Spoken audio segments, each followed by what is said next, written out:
Everywhere you look these days, the pleasure boating mania has taken over.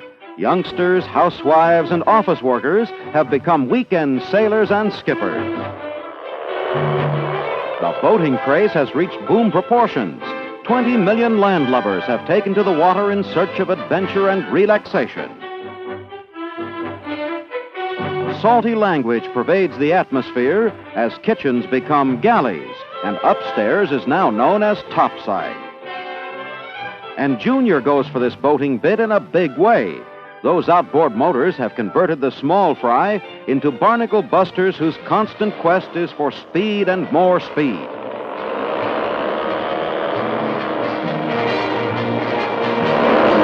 No fooling about this race. The competition is keen.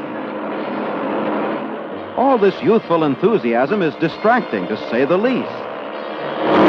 Hey, Junior, no shortcuts. Lady, I know it's wash day, but you'd better not...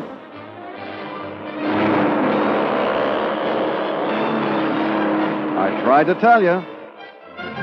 When it comes to thrills, this is strictly for grown-up kids. These hardy boatmen are meeting Mother Nature's challenge with kayaks, dories, and rubber rafts.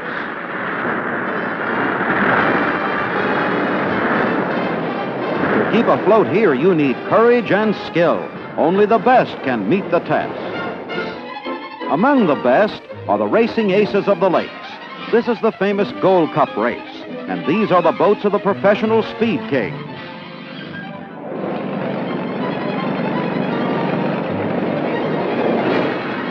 Eight contestants zipping over the glittering water, throwing white rooster tails of spray as they go.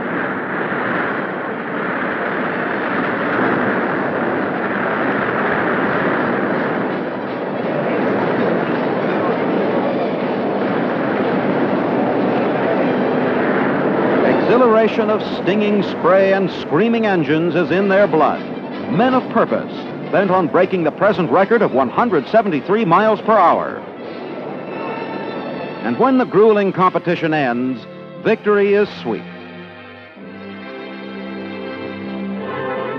Speaking of speed, this is the fastest boat afloat, the jet-powered Bluebird.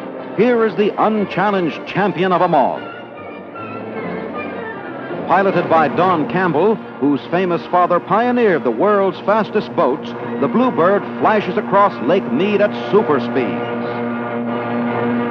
With the blast of her jet engines echoing like thunder, the Bluebird lifts out of the water to skim the surface on specially designed runners.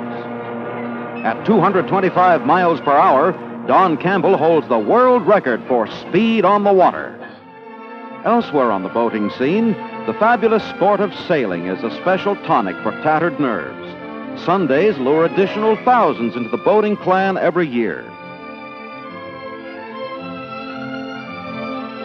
To these souls who live in a world of Dacron sails and spray-filled cockpits, the sound of a marine engine is a breach of the peace.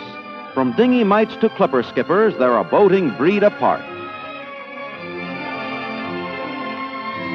Their greatest joy in life is pitting boat against boat as these daring skippers compete for honors in the club regattas.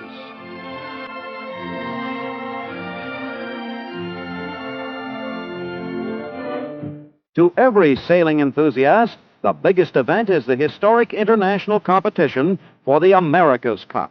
Off Newport, Rhode Island, the 1958 race finds Britain's entry, the Scepter, challenging the U.S.'s Columbia for the most coveted trophy in yachting.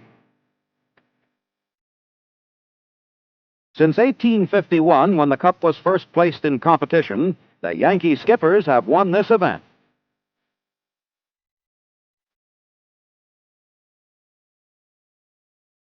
Now history repeats itself as the American 12-meter sloop slides over the finish line to victory.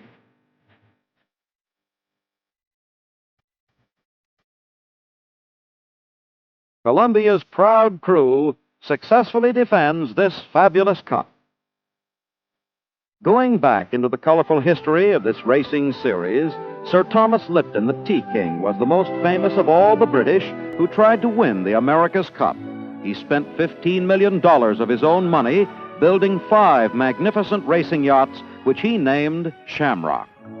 However, Sir Thomas failed in his efforts to capture the cup, and each of his beautiful sloops went down to defeat before the sailing skill of the daring American skippers.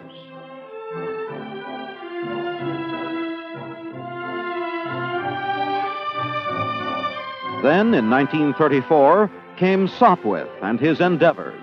In the first race, Endeavor took the first 2 heats from the American Rainbow, but lost the next 3, failing to win the cup for Britain. But Sopwith was determined to be the first Britisher to win the coveted America's Cup. In 1937, he launched the Endeavor second at a cost of $5 million. Constructed of rare woods and designed with extreme care, the Endeavor second was a sailing man's dream come true. Here was a racing yacht which not only Sopwith, but all of Britain believed could win the cup. In trial runs, her performance was outstanding, and the crew was confident of victory.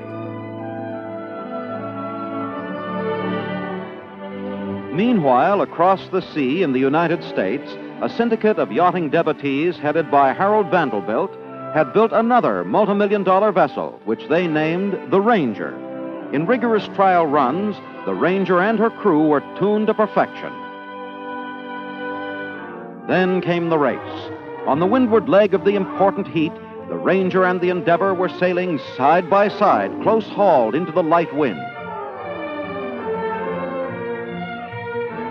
This was a tough test of seamanship, as the 2 crews were forced to feel their way along in light airs hardly sufficient to push the slim hulls.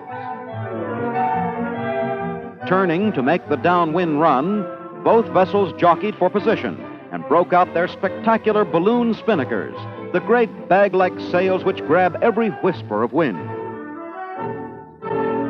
In the final leg of the race, the Ranger moved slowly but surely ahead to cross the finish line several boat lengths in front of the Endeavor.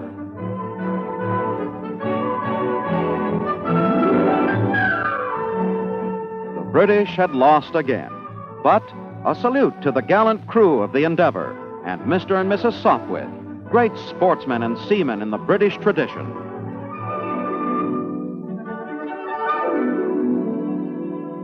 From racing yachts to watercraft of every kind and size, the thrill of boating gives excitement and fun for the daring skipper.